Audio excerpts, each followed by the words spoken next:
Hi, I'm your host, Michelle Poverman, a former anxious empath turned mostly grounded psychotherapist, intuitive guide, and energy healer, and this is Into the Work.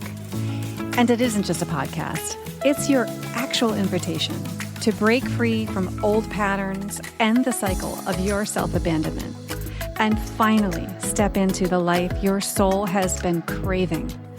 Each episode is a spark to help you rise higher, to help you shine brighter and reclaim the truth of who you really are. The spark has already been lit. And sister, this is a journey from spark to brilliance. So together, let's go ignite a fire. Welcome back to Into the Work. And if you're new here, welcome. This is where we're going to explore your inner journey of healing, growth, spiritual awakening, but really also what's really important here is that it's also where I have the honor of stepping into your life for a moment to inspire you, to support you, to do the work of your becoming whatever your soul's mission has in store for you next. That's my calling and our awesome work together. So jumping into today's episode, this is one that I feel deeply, deeply in my bones because it's a truth. And it will change the way you see your life forever if you can keep bringing yourself back to this truth. So today we're talking about medicine versus poison, how your beliefs shape your energy, which shape everything else in your life that you see and feel and know. And so every single thing that has ever happened to you, every single moment of your life has something to teach you. And the good and the bad are equally important to your personal evolution. But here's the question that will change everything. When life hands you pain, which it will, sister, right? You have already experienced it. You've had tough times. Are you swallowing poison or are you choosing medicine? The hidden alchemy of your beliefs is big. So let's start here, okay? What if every single painful moment of your life, think the heartbreaks, the losses, the betrayals, what if it wasn't punishment? What if it was initiation? What if those moments were trying to prepare you, initiate you into your purpose? Because your beliefs, the way you interpret your experiences, are either your medicine or your poison. It's really a choice that you have to make.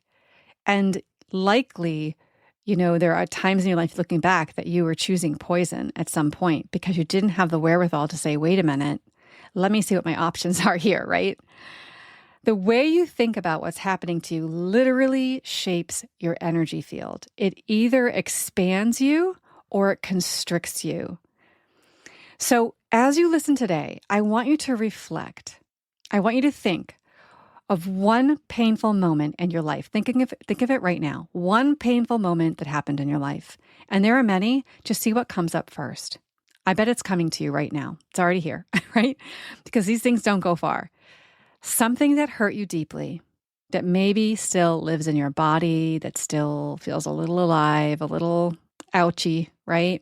Or you can go further back maybe. But whatever's coming to the surface, now ask yourself this question. Did that moment destroy me or did it reshape me? Sometimes it's both, and that is the alchemy. That there can be both. There's duality there. But did it destroy you or did it reshape you? And now we're going to chat a little bit about the idea that pain is inevitable and suffering is optional. And this is sort of a little bit of the basis of the deeper understanding of what we're talking about today. Here's the truth. No one goes through life completely trauma-free. Even people are like, I've had a good life, Michelle. Like, I can't complain. I had decent parents. I had, either just the mediocre or just like the relatively well, right? Good things. I haven't had anybody die that I know. I haven't been through any massive, trauma. But then if we get down to it, of course, being human means being in pain some of the time and carrying around that pain somewhere and understanding that to be here is to go through things. So maybe when you look at the scale of traumas that maybe you see on the news, it doesn't quite look like your life, doesn't mean that what's gone on in your life hasn't shaped you and hasn't been incredibly impactful and caused you some pain, some hurt, some heartache. Pain is inevitable. We live in a world of duality, for there's light and dark, there's joy and loss, there's creation and destruction, right? But suffering comes from the story we attach to that pain. That's the idea. So pain is inevitable, suffering is optional, because suffering is in the story that we have, that we attach to whatever that's, pain is. It's the resistance to that pain. This should be different, right? So pain says this hurts. Suffering says this shouldn't have happened. Do you see the difference? Pain says, ow, I'm so upset this hurts. And then pain says, not only that should never have happened, but I won't accept it. I can't acknowledge that. I can't accept that. And when we live in that belief that it shouldn't be happening, our energy constricts because guess what? It did happen. And no matter what that awfulness was, whatever that pain was, it happened. And to live in a place where we say this shouldn't be happening, I won't accept this from happening, even though it's already happened, puts our energy into a constricted state. And we close off. And that's what we call it, the poison, because you're not functioning well. You can't be in your heart space quite. And you can't really be this, more vibrant and flow, all these wonderful experiences that you have when you are in an expansive state. So when we shift to this is guiding me, there's something here for me to learn, to integrate, to awaken, that's when pain becomes medicine. But I want to say right here, we're going to pause for a second. And I do want to say that kind of obviously, but it needs to be said, that if you are in the midst of experiencing catastrophic pain, if someone you love, if a child died, if something has happened that's rocked your world, this is not the time to consider medicine. You have to go through your process, and there is a grieving process, and it never gets better or good and you'll be great again, right? It's not that. And I'm not trying to belittle the experience of the pain that you've had. But when we're looking at this from a larger standpoint, and we can shift into this is guiding me, right? When something happens, it's really painful. And there's something here for me to learn. It can give us sort of that aha moment. And here's your first big aha moment. It's not the pain itself that lowers your vibration. It's the story you keep telling yourself about it. So really think about that. If it's not the pain that's truly lowering my vibration, if I was meant to experience pain and I have that, and I have to be in the actual richness of that, the actual depth of that pain, the story that I tell myself about it is what actually continuously becomes a chronic leak in my energy field. So your beliefs literally teach your energy how to move, and that determines how you heal and how you manifest and how aligned you feel with your purpose. And there are two main energetic responses to pain. The victim says, "Why did this happen to me? It shouldn't have." And the alchemist says, "What is this trying to awaken in me?" So there are two main energetic responses to pain. One is the victim. And now a lot of us have an inner victim. I actually think of it almost archetypally, like there is an archetypal victim energy within all of us. And at some point in our lives, it can come out to play, and we have to learn from it and learn how to respond to it. But the victim says, "Why did this happen to me?" And the alternative is like the alchemist, right? The alchemist says, "What is this trying to awaken in me?" The victim energy keeps you looping in the same story, while the alchemist energy transmutes the story into power. One makes you powerless, and one allows you to be powerful. Let's look at some examples. So let's say you, like many of us, have experienced a breakup that shattered your heart. only to reveal that your self-worth had been tied to someone else's approval.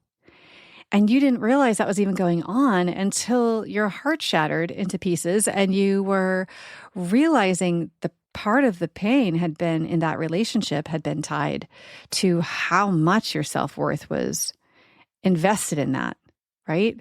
And then that you have this incredible learning journey through that.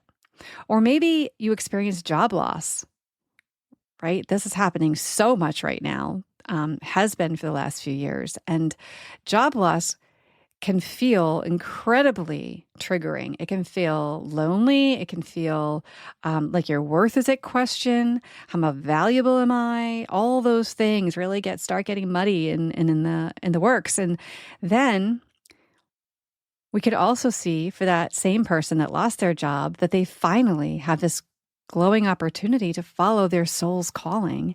And where they go next actually lights them up and is far beyond where they were ever going to go, where they were before. Or a health scare. And this is one of my stories, a health scare that reconnected you with your intuition and the wisdom of your body. Certainly, if you came to me when I was in the throes of Lyme disease and mold infestation in my body, and I was hardly functioning, and you came and told me before I did all the work, right? Because really that catapulted me into the work that I'm here talking to you about weekly. That was what made me who I am right now. I don't even know where I'd be if I didn't actually get sick. I don't know if I would actually be on this microphone talking to you right now. I think that part of my big health plummet, because it was quite a plummet with little kids tugging at me, and I just couldn't even show up some days. It was really, really hard. It was heartbreaking, and it was sad, and it was dark, and all of those things that, that dark night of the soul was all part of that. And quite frankly, doing the healing work in order to heal the Lyme was doing this work, the becoming work, the untapped potential that I was muddled in, the things that were needing to be stirred up in me, that were going to be, a massive emotional, physical detox. And here I am. And I wouldn't be here now. I wouldn't have become an energy healer. I wouldn't be down the path that I'm on, all of it. So that is what I'm talking about when I say that, we choose medicine and poison. And there was a point of time, just to make it all very human, there was a point of time where I was choosing poison, where my victim had me feeling so overwhelmingly so sad for myself and caught up in why is this happening to me? Helpless, hopeless, all of those things. That is part of the journey. I often say the spiritual path is like being on a winding road, and you aren't meant to stay on the road the whole time. So you are on the road, and then suddenly you trip and you fall off, and it's always in a puddle of mud, and then you mire in the mud, and however long you stay in the mud is just how long you have to be in the mud. And then finally you get up, you wash off, the sun shines, you're shiny again, and you're back on the path. But every time you get back on the path, after falling in the mud, every time you get back on the path, you have a new perspective, right? Depending on how deep that mud was, depending how, immersed you were in it, you have a new perspective. You can see things differently. Your viewpoint has changed. And I believe that's true. And so the victim can become the alchemist. It's really about this, that the painful moments that you have experienced hold medicine, every single one of them. But it will come to you when you're ready to receive it. And for empaths, this is especially important because you feel everything. But that sensitivity is also your superpower. So you're not just here to feel energy, you're here to transmute it. You're here to work with it. Every time you alchemize your path, you raise your frequency, not just for yourself, but for the collective. That's the real energetic leadership within all of you listening here today, is that when you raise your frequency, not just for yourself, you are impacting so many people around you. And so I want you to recognize that you are doing a service to the world when you can get yourself back into love and light, and you can bring yourself out of the pain of the matrix, right? We're all living down here in this matrix, in this as they say, 3D reality, and it's fucking hard. And it's painful and it's hard and it's dirty. And sometimes it feels overwhelming, especially for us sensitive types. And so it really is important we get back up to raising our frequency and bring ourselves back into love so that it exists as much as possible. But I do want to say that in every challenging moment, there is a choice point, okay? So do I stay in blame, bitterness, resentment? That's the mud, right? You're in the mud. Or do I choose healing, acceptance, and expansion? And that's when we get out of the mud and we step onto the path. You have to choose. And hopefully, I do hope that at some point, with every pain point that you experience in life, comes the time that you make the choice of medicine, that you do make the choice to heal, to accept, and to expand. But let's call it what it is. So the poison path, it's the victim path, right? This isn't fair. Why me? They ruined my life, right? This is not okay. The medicine path is this hurts, but I trust that it's guiding me. What can I learn here? What do I need to know about this? Why is this important for me? How can I grow from this? When you stay in the poison energy, your body stays in survival mode. So those of you that have any concerns about your nervous system, it might tell you about how much time you've spent on the poison path in your life.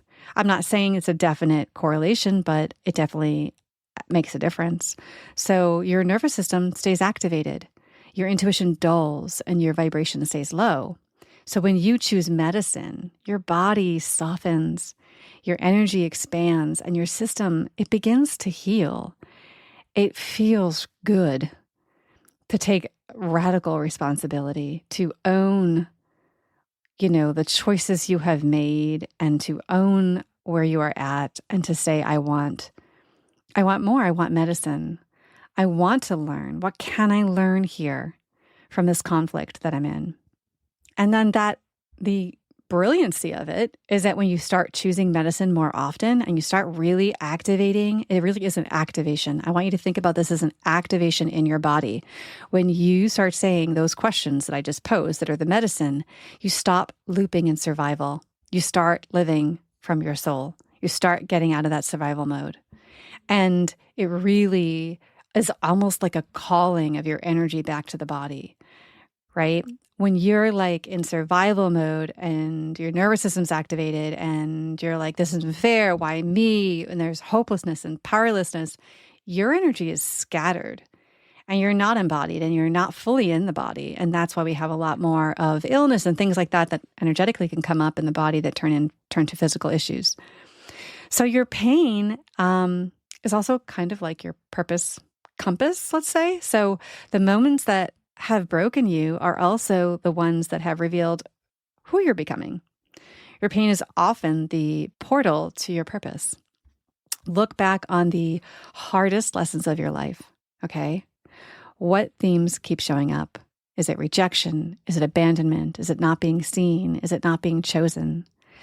I think I've talked about this in the podcast before, but I have in the past done a trauma timeline where basically you sit down and you get a piece of paper and you write out 0 to 5, 5 to 10, 10 to 15, 15 to 20, 20 to 30, 30 to 40, however old you are, and you get to your age. And then you take a deep breath and you get into a meditative state. And then I want you to look at 0 to 5 and just say, okay, what happened? And just allow yourself to go on the train of your life. And you're just going through 0 to 5. What happened? Did anything traumatic happen? 0 to 5. Did anything like disruptive happen? Did anything like what memories just start popping up? And you quickly jot them down. But this is the train, remember, okay? So this train is leaving the station. It's going on the journey of your life to see what these pain points have been. Little tiny ones too. Memories just will kind of pop. And you just write them down, but you're not stopping anywhere. This train keeps going. You're just looking out the window, seeing what's passing by, and you're jotting it down, and then you keep going. This is not about staying any place. It's not about, getting caught up in old things that have happened a long time ago. It really is just to see after you're done, when you get to the point of your life where you're at now. And then I want you to go and look and see, oh my gosh, there is a story here. There is the same underlying issue. It's the lesson that you came here to learn.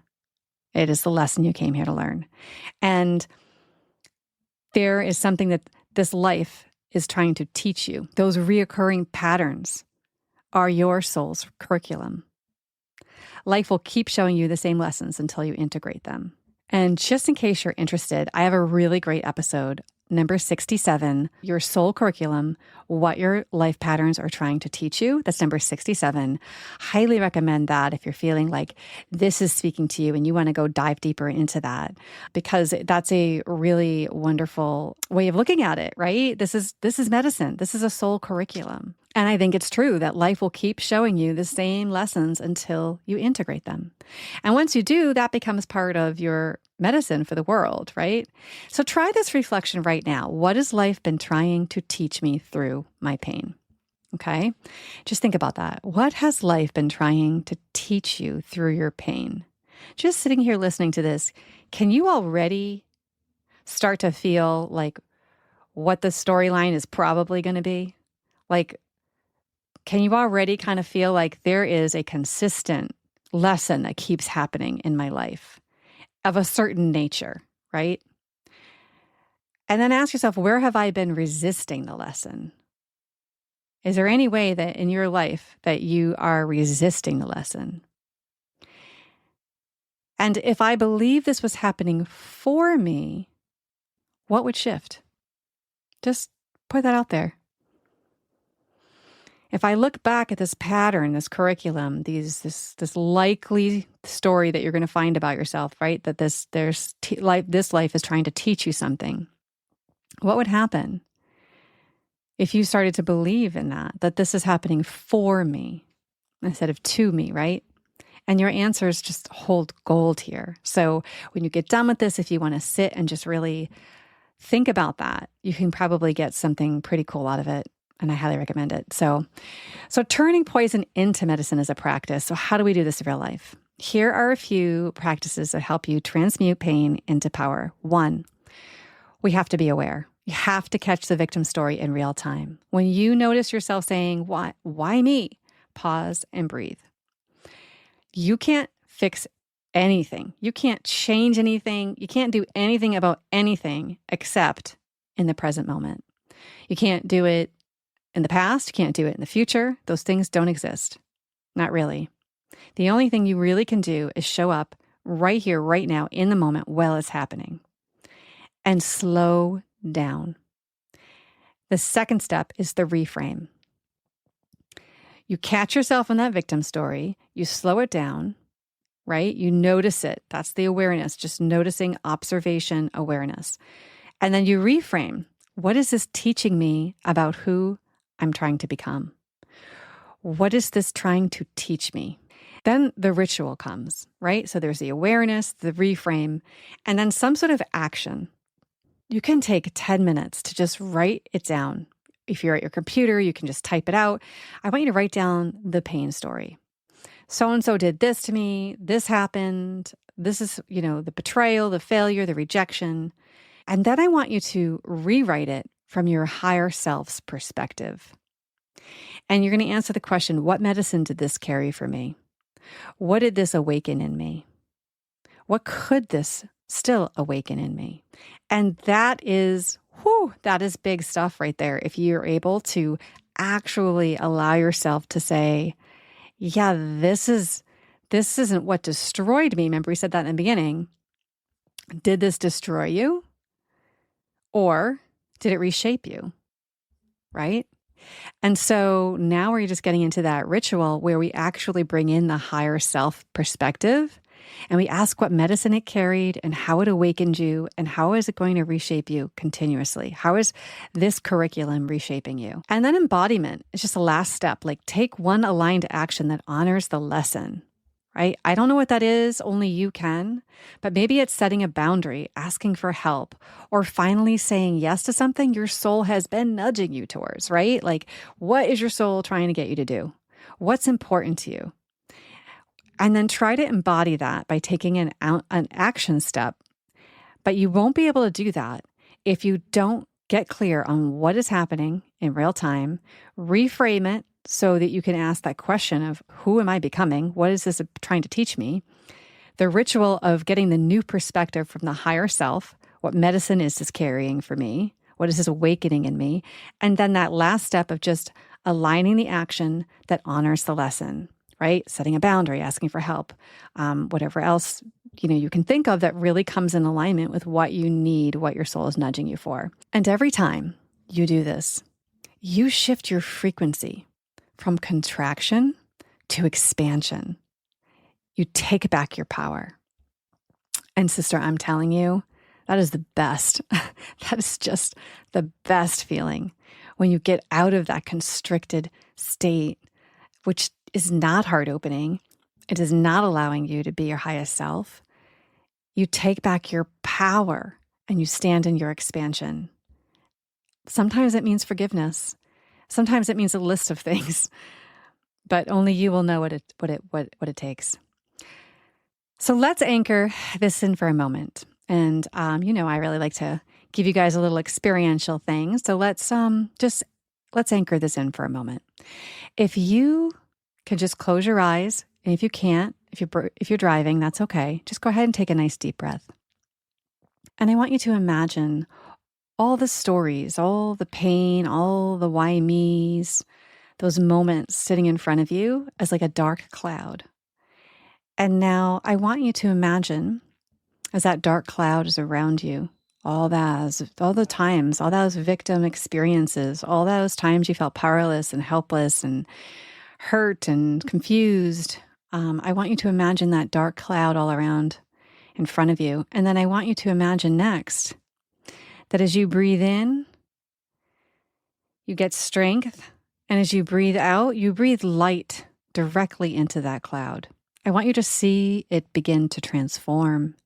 That same darkness turning into a golden light, rising through your body. This medicine, this light, this wisdom is funneling through the center of your body. It's coming up and it's coming out and it's breathing in this cloud until it's completely golden light. And as you breathe in, this light starts to disperse everywhere around you. And you breathe that back into your body. You're recycling this most beautiful, sacred power. And that is your soul power. That is your soul energy. You don't have to throw away the past to heal. You just have to be willing to see it differently. And it's so ridiculously powerful when you can see things differently. There are so much gridlock between us and other people that can change if you're willing to see things differently. But it does require our current awareness of what's getting in the way of that. So here's what I want you to take away from today. You will feel pain. No one escapes that. But no matter what happens, you always, always have a choice to stay the victim of a circumstance and swallow poison, or to eventually choose medicine. Now, again, I want to reiterate, if you are in a horrific trauma, if you have some really, really, really dark, heavy stuff happening right now, this is your path, and you are not in a place yet to be able to choose medicine, and that is okay. You do whatever you have to do to get through whatever you're getting through, and understand and believe and know that those of us who hold the light hold so much love for you. And that's what we can do for each other when we get out of our victim stances. We can hold the light for those that just aren't ready yet, that can't get out of the pain stance, I should say, because not everybody, it's just not just a victim stance if something horrible has happened to someone you love, but it's that sense of like somebody being in true pain and can't really see the light, can't get out of that place. And so we choose the medicine, and we choose, how we can show up. But because your beliefs are the bridge between pain and purpose, because of that, you are the alchemist of your experience. You get to mix the potion, right? You get to shift your beliefs and shift that bridge between pain and purpose, and step into purpose and out of pain. And so I've been loving this word today. So just coming up with an affirmation, I am the alchemist of my experience. My pain is my teacher, and my healing is my power. So today I invite you to look at your life through that lens, where you have been choosing poison. And are you ready to choose medicine instead? I want you to just look, where can that happen today? How can you do that? Because every lesson, every loss, every heartbreak, they've all been preparing you for your becoming. It was never punishment, and it's always been an initiation for you to step into your next level of awareness, your next level of perception, beliefs, knowing, but also your next level here in this life of what you can become and who you're becoming. And I'm really here for it all, as you know. Thank you for joining me today on Into the Work. If this episode resonated, take a moment to share it with someone who you think might need this message, because there's a lot of us out there that could use this message. And if you're ready to go deeper into this kind of soul work, the alchemy of belief and purpose and energy, keep listening, because there's so much more to come. And as we move into a season of transformation together, I am here for you. And I am holding so much love and appreciation for you. So thank you so much. Until next time, remember, your soul always knows the medicine, my friend. And I will look forward to seeing you next week. Bye for now. Thank you for joining me on Into the Work, Therapy for Empaths and Seekers. If this episode spoke to you, please follow the podcast and leave a review. It is the best way to spread this healing work to other women. Your presence here matters. Step into your power, heal your soul, and rise with women who are doing the same. Keep joining us every week, and together we can heal the world. If you're ready to dive deeper, grab your free Shadow Work Transformation Bundle in the show notes, and I will look forward to seeing you next week.